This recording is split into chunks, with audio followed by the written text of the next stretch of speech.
Hola, ¿qué tal? ¿Cómo están todos? Bienvenidos a esta parashá que se llama Parashá Ki Tetzé. Yo sé que la gente tiene todo tipo de opiniones y cosas favoritas y cosas que no le gustan.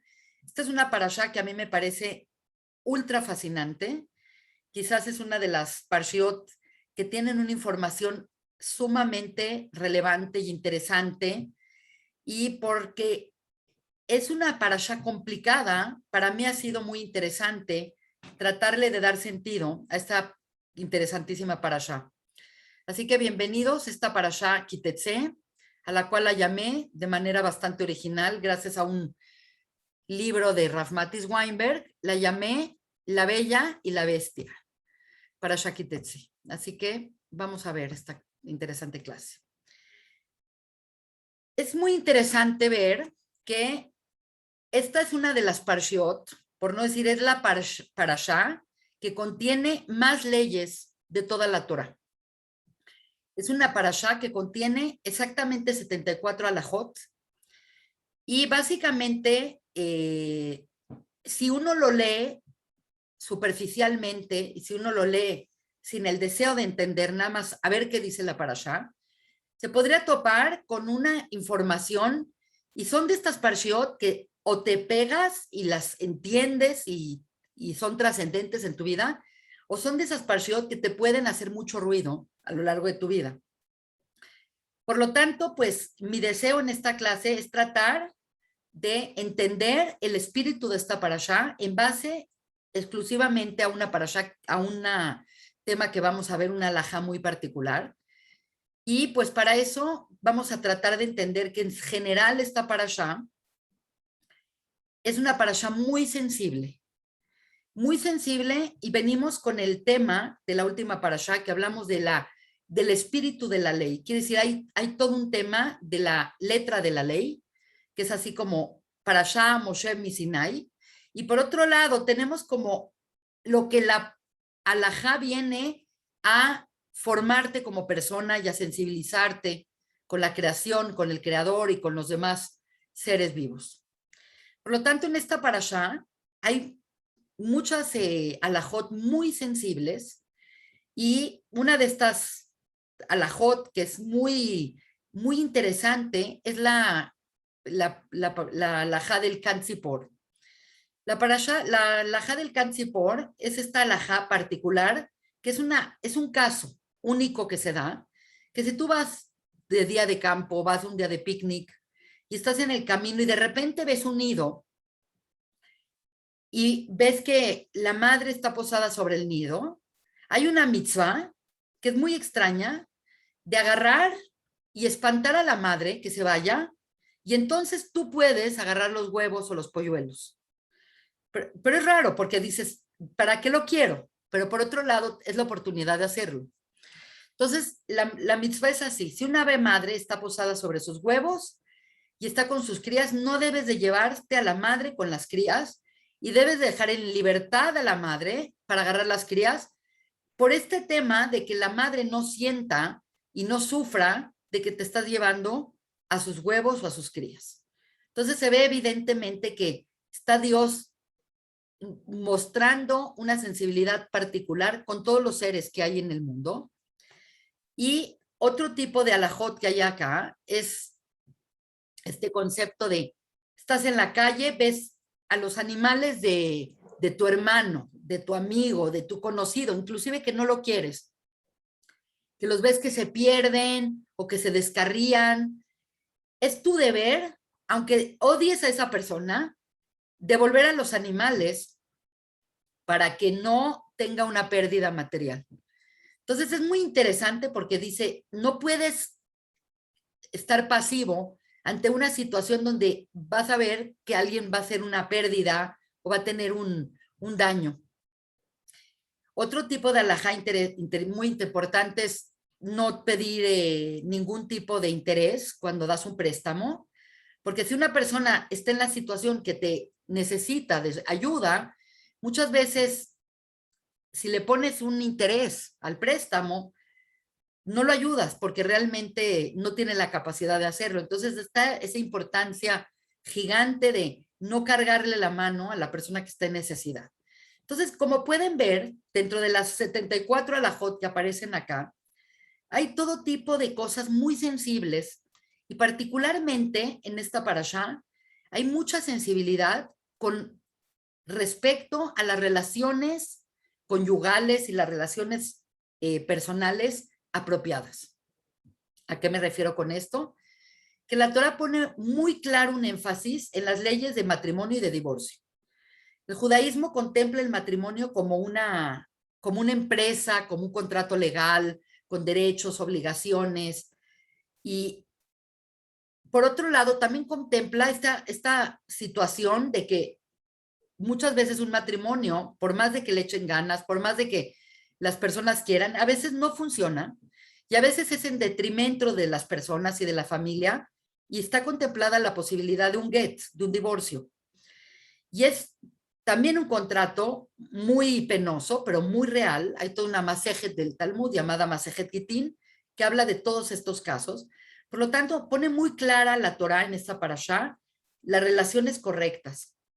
Se habla del caso de una mujer que la violan y es una mujer virgen. La pena y el pago que tiene que hacer el violador, cómo tiene que responder. Hay todo el tema de la penalidad por adulterio, tanto para el hombre como para la mujer. La penalidad de hacer un testimonio falso de un adulterio por el daño que puede hacer sobre la persona.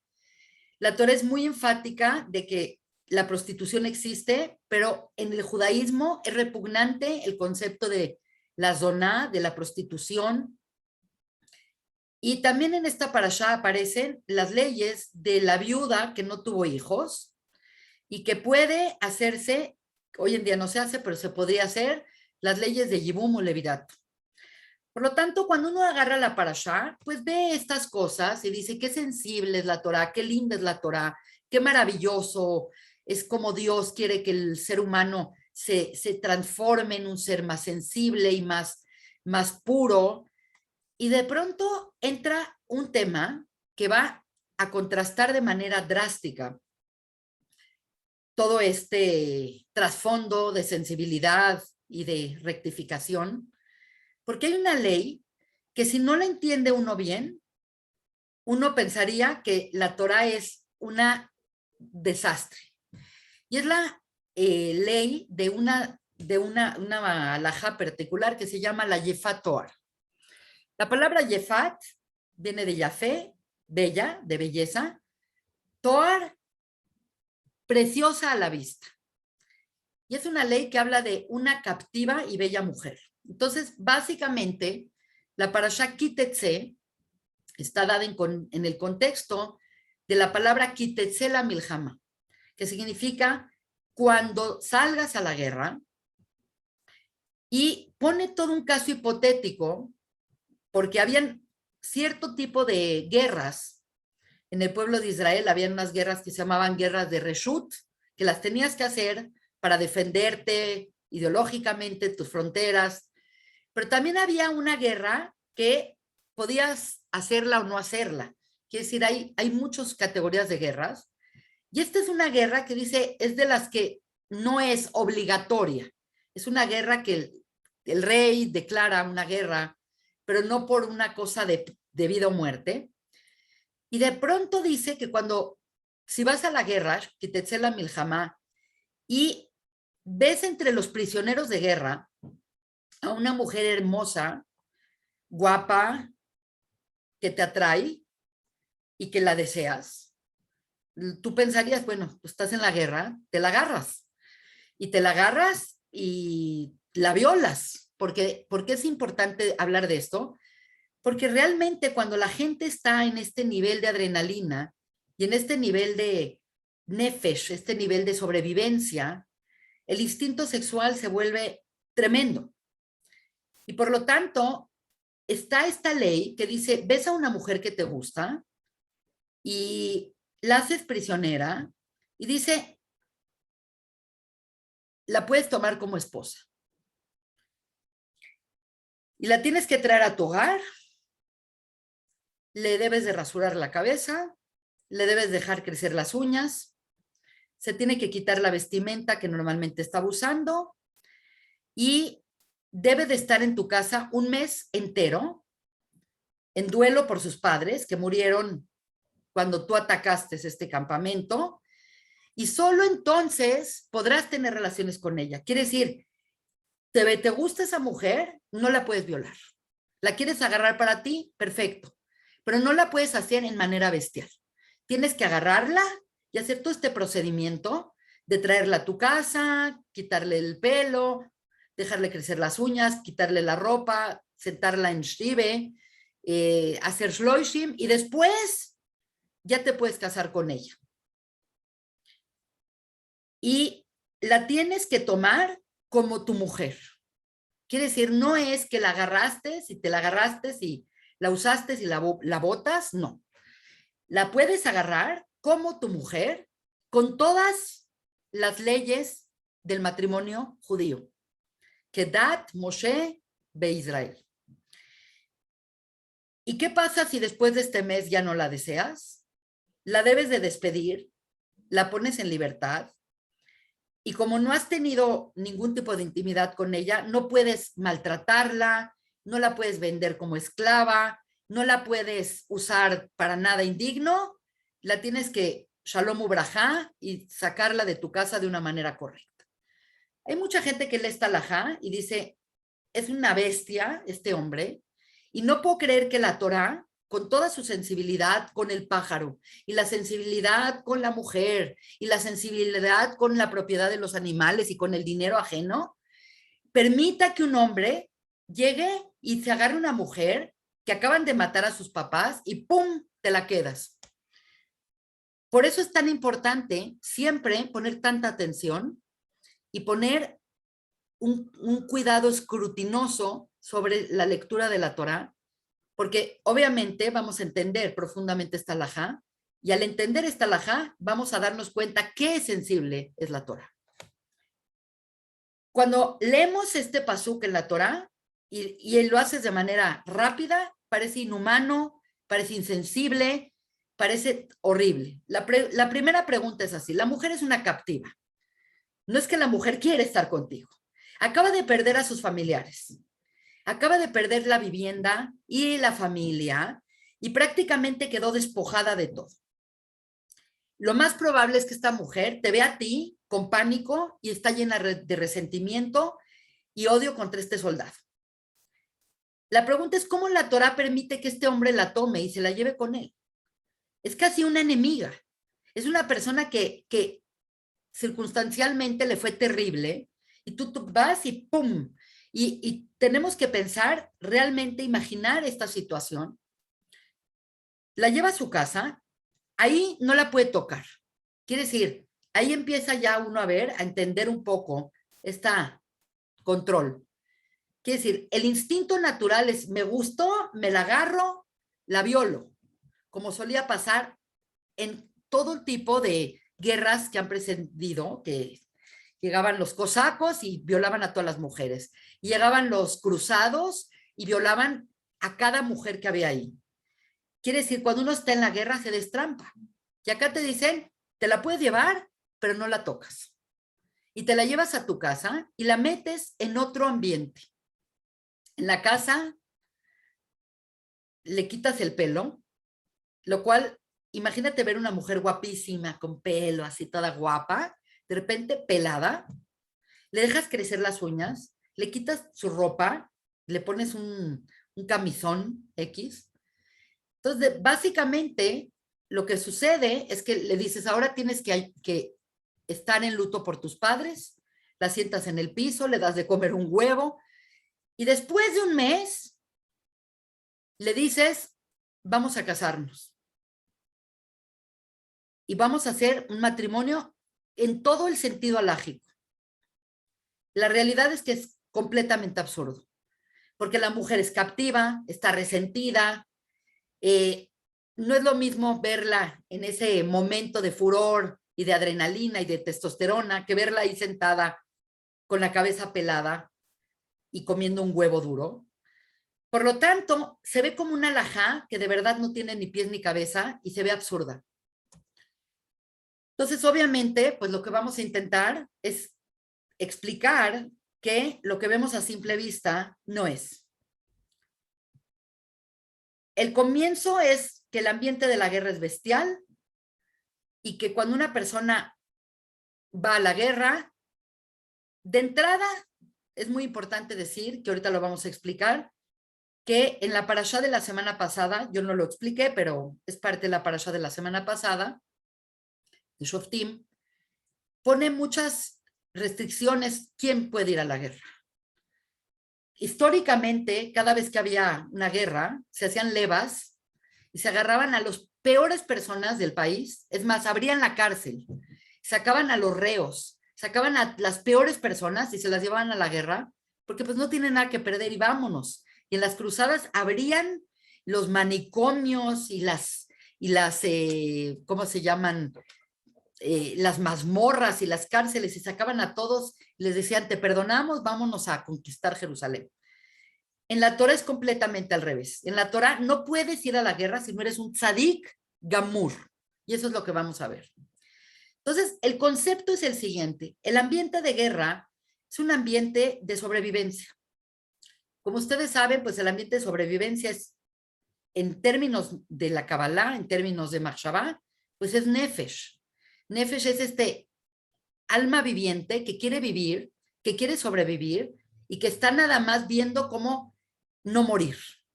Entonces, cuando una persona está en el sendero de sobrevivir, no puede platicar, no puede ser agradable. Es como si se te cae un barco y tienes que llegar a la costa, vas nadando, no estás ahí viendo cómo vas a hacer con los demás. Entonces, es un ambiente así de sobrevivencia, donde estás tú contigo mismo tratando de sobrevivir. Entonces, es un momento que hay mucho Yetzer Hará. Entonces, básicamente, lo que está tratando la Torah en esta halajá es que la persona valide su Yetzer Hará. Estás en este momento y ves a esta mujer y con toda tu fuerza y con todo tu deseo, lo que más deseas es agarrártela y violártela y sacar toda tu energía. Y la Torah te dice, no, no, ahorita no. Si te gustó, llévatela, pero ahorita no la tocas. Por lo tanto, esto implica que ante el deseo, tu tendencia es a tomarla, pero no la puedes violar. Entonces te está diciendo, validamos tu deseo, pero contrólate. No seas bestial. No seas puro nefesh. Tiene ruach, tiene neshama.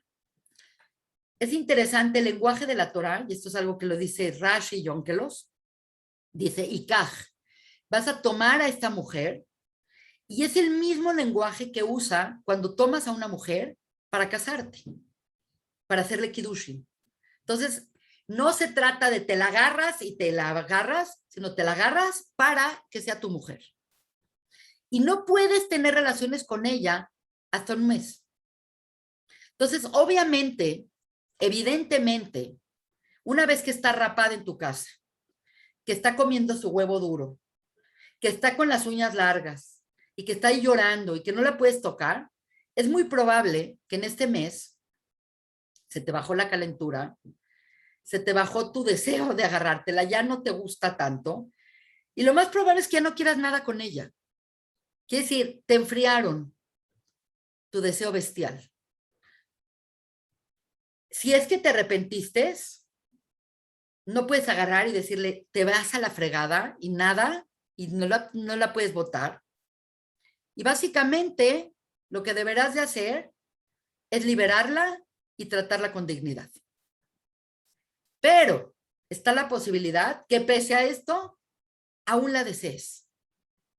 Y si la deseas, te tienes que casar con ella, convirtiéndola al judaísmo voluntariamente, nada de que a fuerzas, y darle todos los privilegios de la ley judía que da el matrimonio. Una ketubá en toda forma. Creo que hay un elemento que si no se quería convertir con toda la extensión de la palabra, en Israel había una regla que se llamaba el Ger Toshav, y el Ger Toshav era alguien que no se convertía, pero dejaba de ser idólatra, como si fuera uno ajida. Entonces, tenía que ser una o la otra, pero no podía ser a fuerza, tenía que ser de manera voluntaria. Entonces, lo que se veía como la bestia con su atracción enferma sexual por alguien, de repente resulta que ya le enfrían la bestialidad, le enfrían la hormona, le enfrían la adrenalina, y de repente está ante una mujer que quizás ya no es atractiva, que quizás ya le dio lástima y que quizás ya no quiere. Entonces, esto es muy importante ver que cómo la Torah maneja el tema del Yetzer Hara. Porque hay mucha gente que dice, de entrada debería decir la Torah que no haga nada con esta mujer. Pero la realidad es que tomando en cuenta la naturaleza humana, hay este deseo bestial que hay particularmente en el ambiente de guerra. Entonces, lo que está haciendo la Torah es validar ese deseo y decir, tú no eres un animal y no te puedes comportar como las demás naciones. Entonces, ahora nos vamos a meter en una lectura más profunda, la lectura del Zohar. Hay un rabino muy destacado que se llama el Or HaChaim HaKadosh. Creo que se llamaba Chaim Ibn Betar. Hace un comentario sobre la Parashá Ki Tetzé en base al Zohar en Parashá Ki Tetzé. Y dice, él tiene una lectura complementaria que es muy interesante. Dice, una mujer bella, una Yefat Toar, es una Neshama bella. Entonces tú dices, bueno, ¿cómo sabes que la Neshama es bella? Entonces, este es un concepto que lo hemos trabajado en otras clases, en donde hemos explicado que en el momento que Adam Arishon comió de Etzadat, Adam, que era una perfecta unidad, Adam se fragmentó. Sabemos que la fragmentación de Adam sigue sucediendo hasta nuestros días. Nosotros somos fragmentos de Adam, para que entendamos este proceso. Entonces, cuando tú rompes algo, cuando se te rompe un florero checoslovaco, se te rompe y agarras los pedazos acá, pero tú de repente un día que estás barriendo a 100 metros, te encuentras un cristalito y dices, ay, qué raro, ¿de dónde salió? Ah, pues del florero que se estrelló. Este es el concepto de que cuando Adam se fragmentó, quedaron chispas de Adam, quedaron chispas de esa divinidad, de esa grandeza de Adam, desperdigadas en todas partes. Por lo tanto, una de las ideas más interesantes que tiene el judaísmo es que Am Israel, una de las misiones particulares que tiene Am Israel, es ir a rescatar esas chispas que quedaron desperdigadas en todas partes.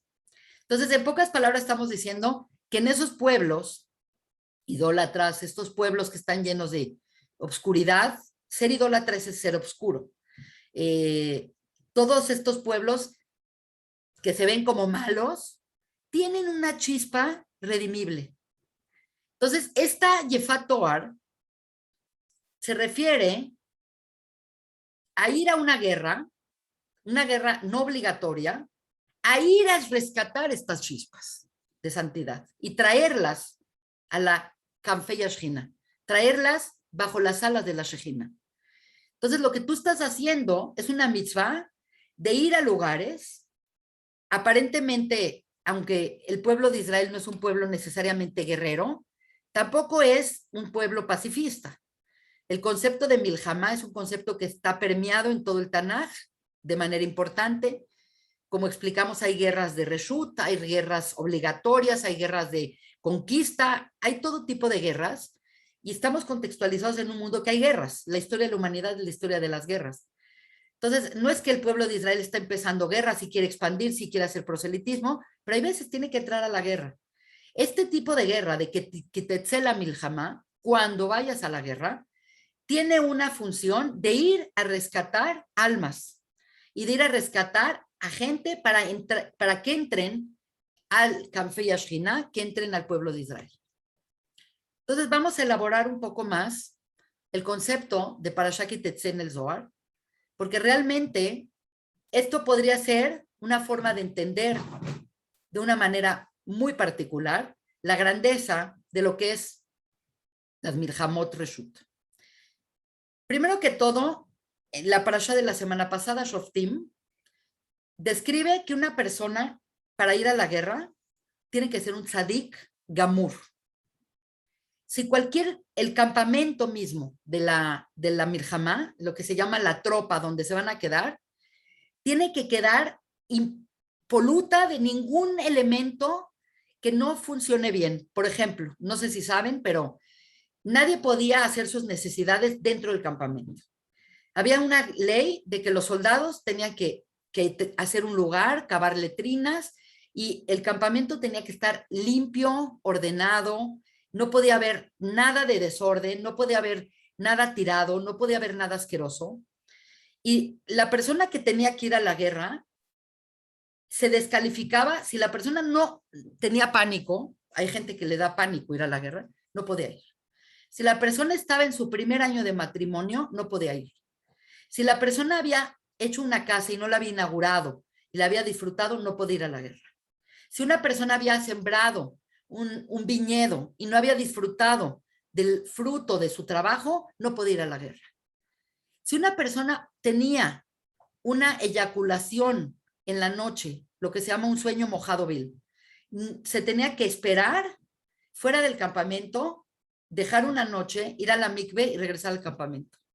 Entonces, no podemos pensar que alguien que va a la guerra es estos bárbaros asquerosos que salían de las cárceles y las mazmorras medievales para ir a atacar y violaban a todos. Al contrario, se tenía que ser una tzidkut, una justicia. Prácticamente eran gente que, tzadikim gemurim. No podemos ni siquiera imaginar una persona hoy en nuestros días que tenga este concepto. Tenía que ir el Kohanim, tenían que ir con ellos. Quiere decir, era un campamento sagrado. La guerra no la ganaban porque eran muy fuertes o porque estaban muy preparados. La ganaban porque la tzidkut del campamento traía consigo la presencia divina. Y si algo estaba mal en el campamento, la presencia divina se iba y no ganaba. Entonces la persona tenía que tener realmente un entendimiento muy claro qué era ir a la guerra y sus cualidades para poder ir a la guerra. Entonces vamos a entender que esta guerra que está hablando Parashat Ki Tetzé es lo que se llama una guerra de reshut. Quiere decir, no es una guerra de obligación de que están entrando por tus fronteras y están matando a la gente, sino es una guerra que por algún motivo el rey decretaba que se tenía que ir. Entonces hay que entender una lectura complementaria qué significa ir a la guerra. Porque dice, ir a la guerra, pues vas contra tus enemigos. ¿Y quiénes son tus enemigos? Entonces realmente la lectura es, tú vas a la guerra a luchar contra tus enemigos, pero tu enemigo verdaderamente es tu Yetzer Hara. Quiere decir, tú piensas que los enemigos están afuera de ti, pues welcome para que entiendas que el peor enemigo que tú tienes es tu Yetzer Hara. Es el que te pone el pie, el que no te permite progresar, el que te hace repetir conductas inadecuadas y el que te vuelve a hacer enojar y el que te vuelve a hacer engordar y el que te vuelve a meter el pie. Quiere decir, la guerra de Reshut es esta guerra de conquista contra tu Yetzer Hara. Entonces es una lectura que vamos a dar nueva al tema de la Yefat Toar, complementaria. Entonces, ¿qué significa que vas a la guerra a conquistar tu Yetzer Hara? ¿Y quién es la Yefat Toar en esta historia? Entonces, tomando en cuenta lo que dice el Or HaChaim HaKadosh, dice, es una neshama, es un nitzotz, una chispa extraviada. Es ese vidrio que se quedó por ahí, que está cautiva por el Sitra de Ajra. Sitra de Ajra es por ese lado oscuro. La gente no sabemos, pero hay en este mundo, así como hay un lado de Kedushá y hay un lado donde ves a Dios y de luz y de esperanza, hay un lado oscuro espantoso. Y la persona que no lo vea, pues se ve que no ha visto History Channel. Es una realidad que en este mundo operan fuerzas del bien y fuerzas del mal tremendamente poderosas. El Sitra de Ajra es el nombre en arameo de el Sitra de Ajra, el lado oscuro, no el lado que le da la luz. Es como the dark side of the moon. Es el lado que no ve la luz, que no está en contacto con la Kedusha. Entonces, lo que tú tienes que hacer es que esta luz o esta chispa que entró en la oscuridad, que está ahí cautiva, tú vas a ir a redimirla. y no la puedes violar, no la puedes tocar, la tienes que traer a tu casa porque tu función no es caer como un loco tras eso, sino estás yendo a una misión. Esa es la misión. La misión de esa guerra de Reshut es ir a traer esa chispa de santidad. Y cuando dice quítale las ropas, cortale el pelo, se refiere a que tienes que quitarle esas clipot de las cuales esta chispa. La chispa de luz nunca está expuesta como una chispa de luz. Es como una fruta, la fruta tiene cáscara. Tienes que pelarle la cáscara y entonces tienes la fruta. Y entonces el concepto de la Yefat Toar se convierte un poco como un espejo de tu propia Neshama. ¿Por qué te gustó ella y no te gustó otra? Entonces, estos tzadikim que iban a la guerra de Reshut, la misión de ellos era ir a redimir esas chispas de luz entre las naciones, porque todas las personas y todas las naciones tienen su lado redimible. Todas las naciones tienen un lado redimible. Por lo tanto, el que tú te atraes con una persona en particular es normalmente la atracción que tú tienes por alguien, y particularmente cuando es por el sexo opuesto, es un asunto de identificación de tu alma. El hecho de que a ti te gustó este chavo y no te gustó el otro, el hecho de que a ti te gusta cómo huele este hombre y no te gusta cómo huele el otro, son situaciones particulares que experimentas para encontrar, en cierta manera, un espejeo de tu propia neshama. Entonces, realmente tú estás yendo a la guerra, vas a traer estas neshamot, pero realmente lo que vas a hacer es liberarte también tú de las clipot de tu propia neshama. Aunque suene complejo entender esto, es una lectura complementaria muy, muy buena.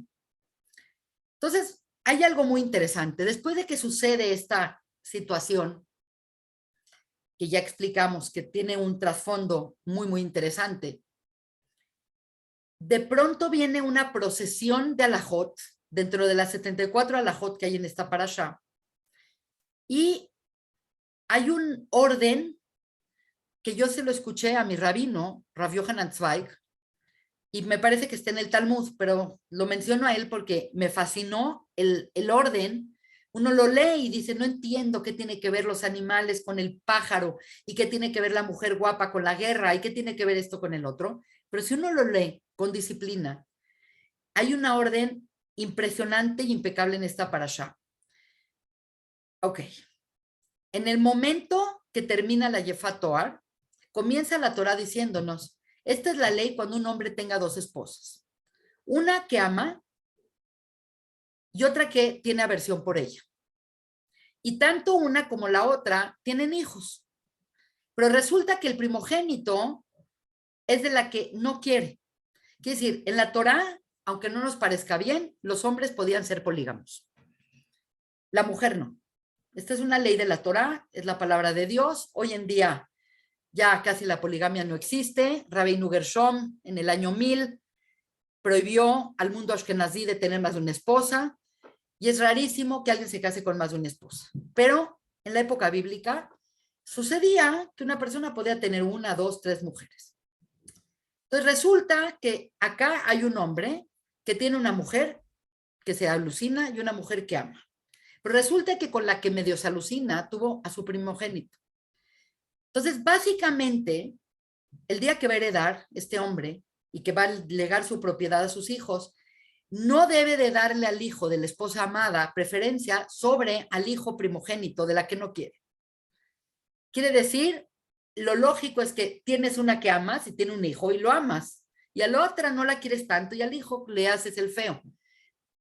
Lo que desearía tu corazón es beneficiar a la que amas y al niño que amas. La Torah te dice, no, no puedes quitarle la primogenitura con su herencia al niño de la mujer que no amas. Si el primogénito es del hijo de la esposa aborrecida, no puedes no reconocerlo y le tienes que dar la porción doble que dice la Torah.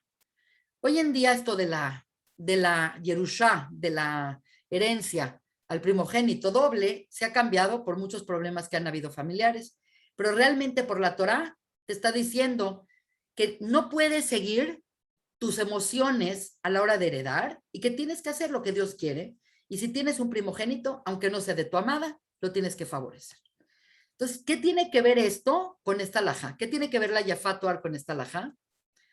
Y termina esta sección con una de las alajot que más gente malinterpreta de la Torá, que son las alajot del llamado el Ben Sorer Umoré, el joven rebelde. Cuando uno lee de verdad esta parashá en manera superficial, dice, yo no quiero ser judío, yo no quiero estar en esta religión, está muy complicado. Entonces, vean qué interesante es esta alajá. El Ben Sorer Umoré, la complejidad es que es muy drástica, pero ahorita la vamos a explicar. Cuando un hombre tiene un hijo desobediente y rebelde, que no obedece a su padre y a su madre, lo harán azotar, y si aún así no los escucha, entonces el padre y la madre lo deben de agarrar, lo tienen que llevar a los skeinim de la ciudad, de esa región, y los padres declaran ante los ancianos, nuestro hijo no hace caso, es un rebelde, es un loco, no nos escucha, es un glotón, es un borracho excepcional, nos roba esto y el otro, y entonces todos los hombres de la ciudad apedrean al niño. Imagínate todos los adolescentes que morirían hoy en día con esta ley. Suena como la Torá se volvió loca. ¿Qué le pasa a Dios? Todos los hijos en algún momento se vuelven rebeldes, incurren en tonterías. ¿Por qué tan drástico? Entonces vamos a explicar un poco esta alajá y luego van a ver el proceso perfecto que explica acá. La realidad es que para que existiera esta situación, se implica ciertas circunstancias que son imposibles de cumplir. Quiere decir, es tan específico que se den todas estas circunstancias que nunca hubo un caso de un Ben Sorer Umoré. Entonces tú dices, ¿para qué tienes una alajá que nunca se va a hacer y que hace un mal shem a Dios y al pueblo de Israel? Entonces, básicamente, les voy a dar un poco de lineamientos para que este niño sea considerado un Ben Sorer Umoré. Debe tener exactamente entre 13 años y 13 años y un cuarto. Quiere decir, entre la bar mitzvah y 3 meses después. Tiene que ser rebelde completamente y tiene que comer carne medio cruda afuera en el porche de la casa y tomar vino barato y emborracharse en el porche de la casa públicamente y robar a los papás constantemente para hacer como fechorías. Y los padres son perfectos, le dieron una educación única, la palabra del padre y la de la madre era idéntica, que dice, no había, la mamá se puso de acuerdo con el papá y educaban a sus hijos de manera perfecta, estricta y constante. La voz de uno era la voz del otro y la conducta de los padres era intachable y este niño se salió del huacal y se volvió loco. Y entonces el concepto es que se ve como un niño que va a acabar muy mal y antes de que acabe peor, lo llevaban al tribunal para apedrearlo. Entonces es interesante porque Rabbi Yehuda en el Talmud dice que efectivamente nunca se dio las condiciones para que se cumpla lo del Ben Sorer Umoré. Entonces la pregunta es ¿por qué aparece? Entonces lo que dice Rabbi Zweig, que es mi Raf, él dice que aunque tú estás viendo que la figura principal aquí es el niño rebelde y esto y el otro, es una crítica a los papás que no saben lidiar con una situación. Entonces es más que un caso alágico, es un caso hipotético. Hay varios casos hipotéticos en la Torá que están establecidos para ser estudiados y para ser dilucidados y entender diferentes directrices, como es este caso, una lección didáctica. ¿Por qué? Porque aquí el problema no es el niño y no es la rebeldía del niño. Aquí el problema es que los papás no pueden con él. Y los papás, según ellos, son perfectos, intachables y esto y el otro. ¿Qué papá en su sano juicio va a llevar a su hijo a apedrearse? Entonces, acá es la imposibilidad de los padres de hacer las cosas bien y de entender que la educación tiene que ser una educación más flexible, darse tiempo, etcétera, etcétera. Entonces, ahora vamos a hacer un resumen de las cosas que acabamos de explicar, empezando por la Yefatoar, la mujer cautiva, la mujer bella cautiva. Después, después de que el soldado tomó a la Yefatoar, y la procesión con otra lectura. Esta es una clase más talmúdica que cabalística, pero tiene una mezcla de todo. En el orden de las cosas es lo que se llama en Ivrit Aveirá Gorere Taveirá o Mitzvah Gorere Taveirá. Mitzvah. Cuando haces algo bueno normalmente te lleva a hacer otra cosa buena. Normalmente las cosas hasta ciertas situaciones se dan como en cadena. Ayudaste a alguien, entonces esa persona habló de bien de ti, entonces alguien te dio un trabajo, entonces hablaron bien, entonces tú dijo, yo soy buen shidach, ta, ta, ta. Por otro lado, haces algo erróneo, le faltaste al respeto a alguien, defraudaste a alguien, esa persona va a hablar mal de ti, te iban a dar un trabajo, ahora no te lo van a dar, te vas a empobrecer. Quiere decir, las cosas tienen consecuencias y las consecuencias van en cadena.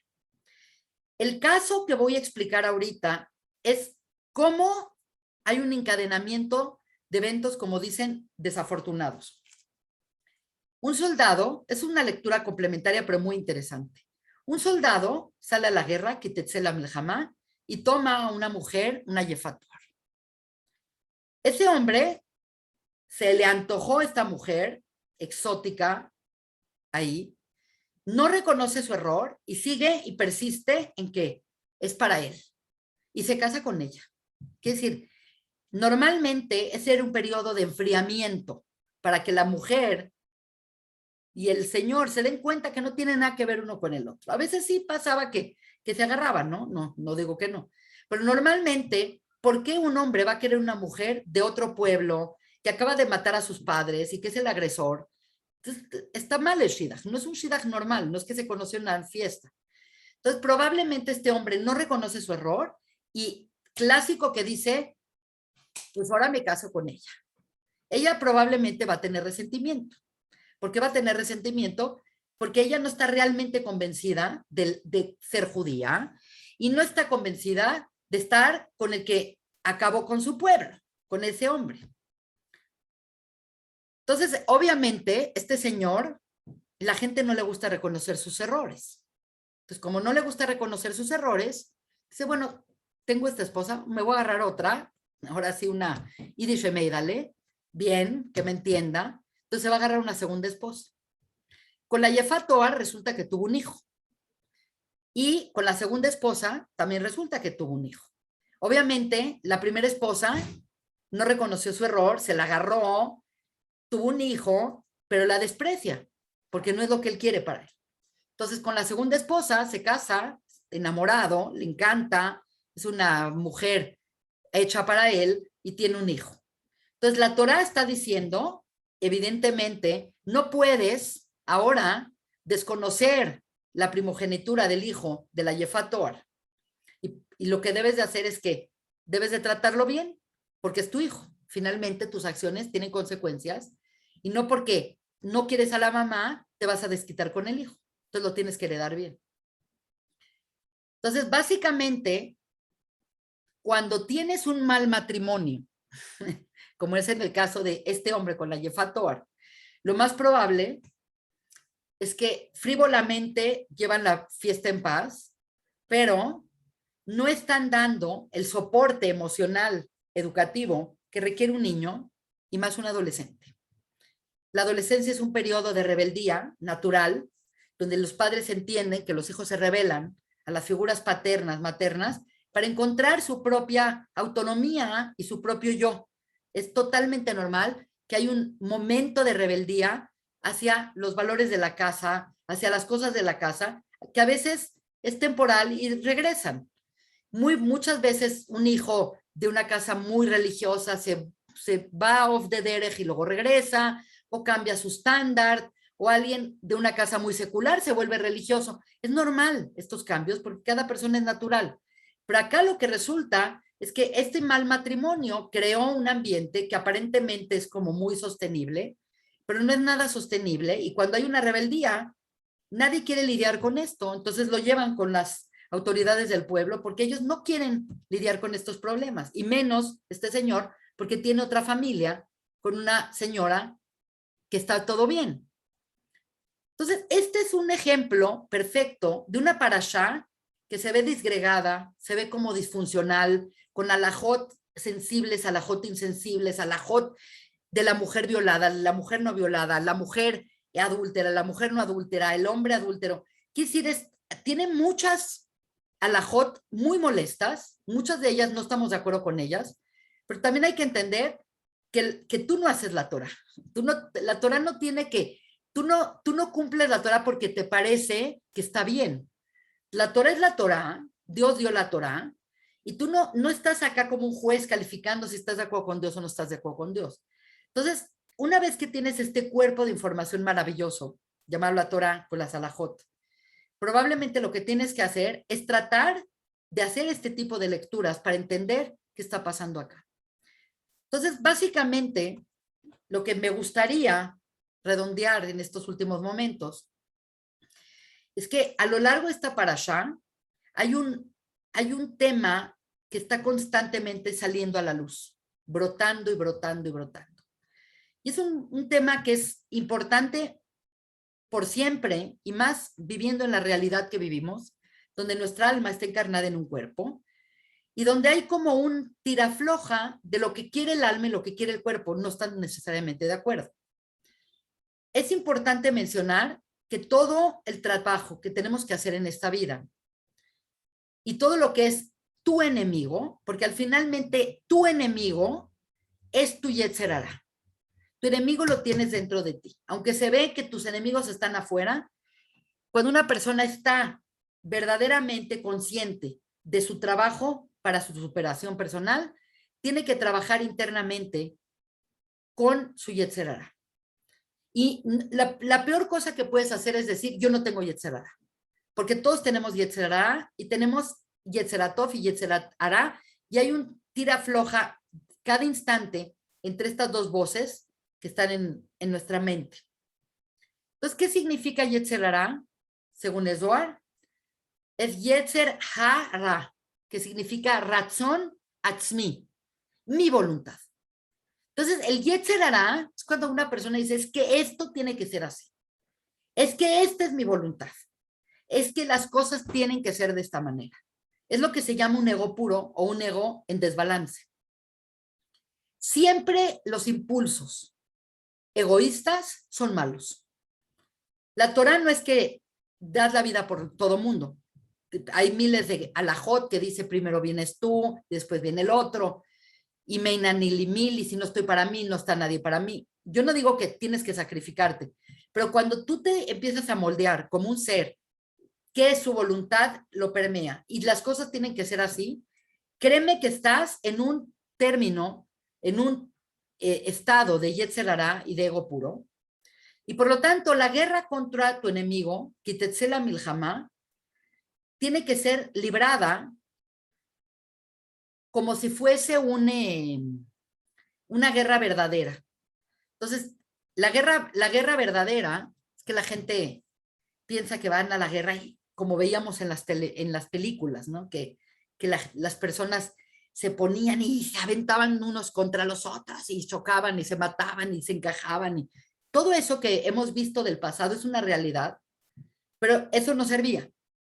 Entonces, ¿cómo tratar contra tu enemigo? Y más cuando tu enemigo lo tienes adentro de ti, hablándote día y noche. Entonces, estos son como consejos míos personales. Lo peor que puedes hacer es usar toda tu fuerza contra él. Es mucho más importante tener mente fría, saber que está el enemigo ahí, saber que tienes ese defecto y atacar una cosa a la vez. No hay peor cosa que atacar a tu enemigo en términos de ahora voy a dejar de beber, de fumar, de comer, ya no voy a ver nada de sexo. No, no puedes, es too much. Te enfocas en una cosa. Me enfoco en un aspecto. el Yetzer Hará tiene una gama, un abanico de posibilidades. Bueno, yo voy a agarrar una. Voy a agarrar una y voy a conquistar a una. Un propósito, uno a la vez. Saber que la conquista de tu Yetzer Hará va a ser lenta. De repente vas muy bien y de repente vas atrás. Y no porque vas atrás ya te descorazonas y ¡pum! Hay este tema de 2 pasos adelante y 1 paso atrás. ¿Qué quiere decir?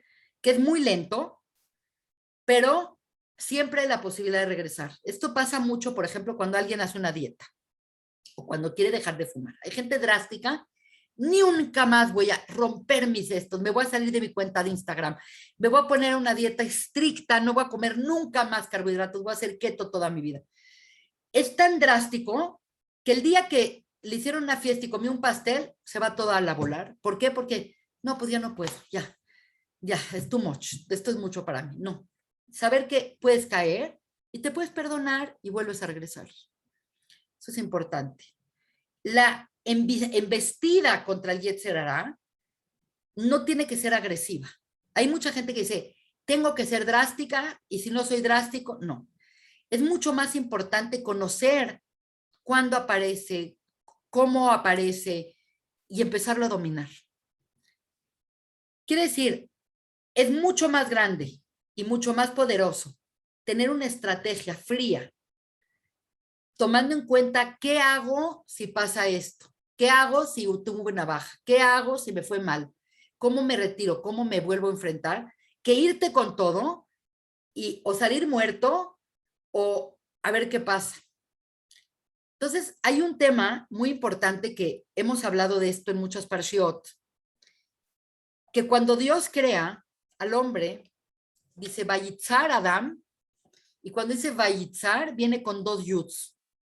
Normalmente Vayitzar se escribe con una yud. Y dice, ¿por qué con 2 yuds? Porque parece la yud del Yetzer Hatov y parece la yud del Yetzer Hará. Es decir, tenemos constantemente estas 2 fuerzas frente a nosotros. Yetzer Hatov, Yetzer Hará. Voy, tomo la clase, no, me voy. Hago la dieta, no hago la dieta. Me vuelvo más kosher, me vuelvo. Todo el tiempo estamos en esta disyuntiva que puede ser muy agotadora, pero cuando Dios creó estos 2 instintos y creó al Yetzer Hatov, dijo Tov. Y cuando creó al Yetzer Hará, dijo Tov Meod. Bien superlativo. Quiere decir, le dio más kabod Dios al Yetzer Hará que al Yetzer Hatov. Porque esto significa que entonces la persona que se sobrepone a su Yetzer Hará es un héroe. Entonces, ¿cómo te puede sobreponer un Yetzer Hará? La primera cosa es no negarlo, saber que está, conocerlo, saber cuándo aparece, cuándo se fortalece, qué lo fortalece. Y entonces lo que tienes tú que hacer de manera genial es lo que lo dijimos hace muchas parshiot en Breshit, que dijimos cuando hablan de Esaf y Jacob. Rivka fue a preguntar por qué tenía un embarazo tan tumultuoso y le dijeron, es que tienes 2 naciones que están en tu vientre y hay pelea entre ellos. Entonces, obviamente, el Zohar dice es el Yetzer Hatov y el Yetzer Hará. Jacob es el Yetzer Hatov, Isaf es el Yetzer Hará. Y le dicen a Rivka y Meinu, y el grande servirá al chico. Isaf debe de servir a Jacob. Y tú dices, ¿qué es esto? Lo que pasa es que el Yetzer Hará es una fuerza que dice la Gemore, que si no fuera por el Yetzer Hará, la persona no se casaría, no ahorraría, no trabajaría. Que si el Yetzer Hará es esta fuerza de tener, de poseer, de dejar huella, que siempre se pasa y te vuelves una persona egoísta y todo. Pero si tú usas esa fuerza en control, entonces la tienes como un esclavo trabajando a tu favor. El problema es cuando eso se vuelve y se desborda y se vuelve gigante y domina el Yetzer Hatov. Entonces,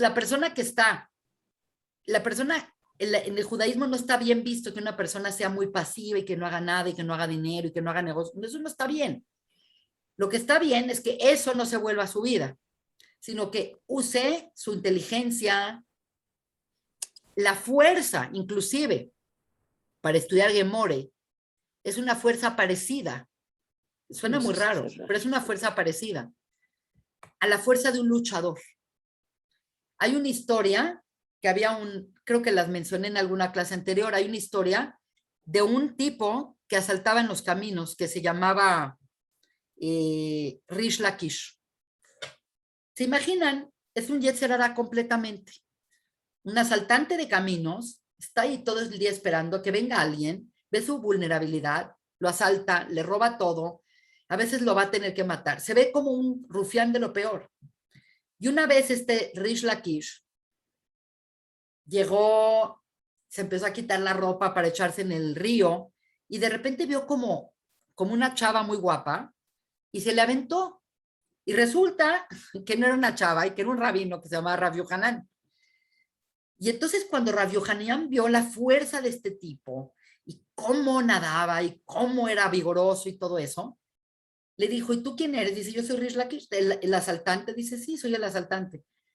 Le dice, yo pensé que tú eras una mujer y me aventé a ti para agarrarte, para violarte, casi como Kitetzela Milhamá.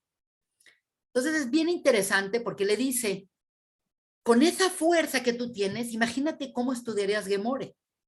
Le dice, si vienes a estudiar conmigo, con esa fuerza y la inteligencia con la que tú asaltas y con la extremada fuerza con la que tú vives, tú estudiarás Torah, tú harías resaltar la Torah. Y si vienes a estudiar conmigo, yo tengo una hermana que es idéntica a mí, pero es mujer preciosa, y te la voy a dar de esposa.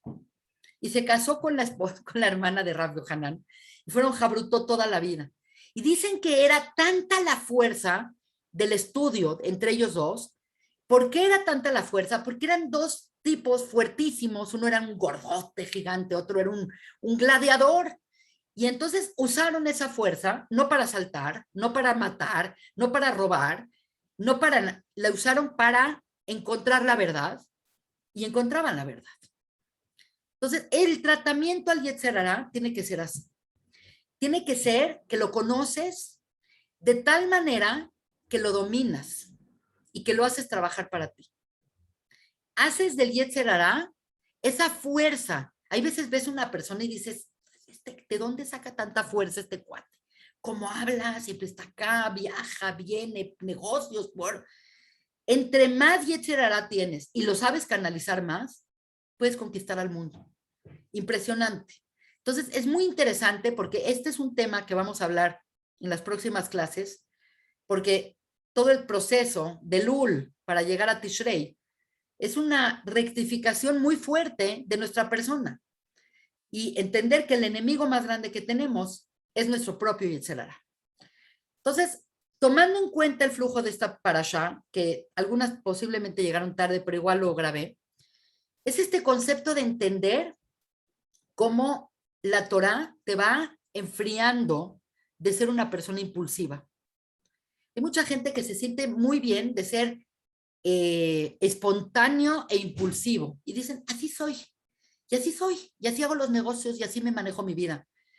Realmente, el ser humano empezó a ser ser humano el día que le puso un límite a sus instintos. Si tomamos en cuenta que este mundo lleva miles de años, como dice la Kabbalah, que tiene 14,000 millones de años, y tomamos en cuenta que hay seres humanoides o tipos como los hombres de las cavernas, y de repente aparece Adam Arishon hace 6,000 años. ¿Cuál es la diferencia entre estos neandertales, Homo habilis, todos estos seres que hay sus carcasas? ¿Cuál es la diferencia con nosotros? ¿Por qué se habla la Torá y insiste que Adán hace 6,000 años y hace 6,000 años Adán? Y es increíble, pero esto creo que lo dijo creo que Lubavitch Rebbe. Le dice, ¿qué hay la diferencia entre este mono y este, Adán? Y le dice, Ein, en Yiddish, nada. Ein también es no. Entonces, tú dices, entonces, ¿cuál es la diferencia? La diferencia es poder decir no. La diferencia es que se te presenta una oportunidad de hacer algo y tú dices no. Ser Yehudí implica saber decir no a muchas cosas. no puedes comer lo que quieras, no puedes tener relaciones con la persona que quieras, no puedes tener relaciones todos los días de tu vida, no puedes quedarte con un dinero que no es tuyo, no te puedes poner impávido si ves que tu vecino lo está llevando a la fregada. Si una persona te pide dinero en la calle, le tienes que ayudar.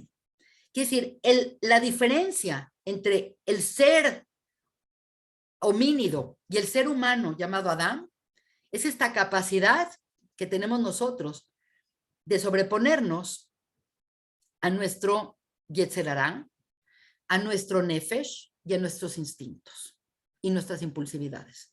Entonces, entre más la persona controle sus sentidos de impulsividad, que normalmente son pulsiones egoístas, entonces la persona está demostrando un nivel más alto de humanidad. En última instancia, en esta parashá, que es bien interesante, termina la parashá con algo que es muy importante. Termina con la destrucción de Amalek. Y cuando nosotros estamos antes de Purim y leemos la parashá Zahor, dice, recuerda lo que te hizo Amalek en el camino, en tu salida de Egipto, Asher Korjaba Derech, el que te encontró en el camino. Te mató a ti y a todos los débiles que iban atrás de ti, y tú estabas cansado y fatigado y no temió a Dios. Y esto es algo muy importante porque no es el momento para hablar de Amalek, pero Amalek es como el arquetipo perfecto del extremo de lo que es un Yetzer Hará. El Yetzer Hará aparece en diferentes relatos de la Torá y del Tanaj con diferentes nombres. Aparece como la Nahash, aparece como el Satán, aparece como Samael, aparece como el Azazel, y últimamente el extremo de lo que es el corpus del Yetzer Hará como individuo es Amalek. Entonces, esta parashá, finalmente, de lo que está tratando es de cómo una persona debe de manejar su vida, sus pulsiones, sus sentimientos, sus cosas, para ir a atacar a su Yetzer Hará en toda su expresión. Y por lo tanto sale de acá. Ahora, hay un concepto de que Amalek no tiene redención. Hay un concepto que Amalek tienes que acabar y tienes que no tener ningún tipo de Rahmanut, y que, como le dijeron a Shaul Amelech, que fuera a hacer guerra con Amalek y no tenga Rahmanut por nadie, que hiciera un genocidio terrible. Pero también hay una contradicción acá, porque hay unos Teilim por ahí que dice que los hijos de Agag, de los hijos de Amán, estudian en la yeshivot de Bnei Brak. Entonces, tú dices, si es Amalek, no tiene solución. ¿Cómo es posible que los hijos o los descendientes de estos malvados, cómo podemos entender que hay descendientes de nazis que están en Israel viviendo y están convertidos?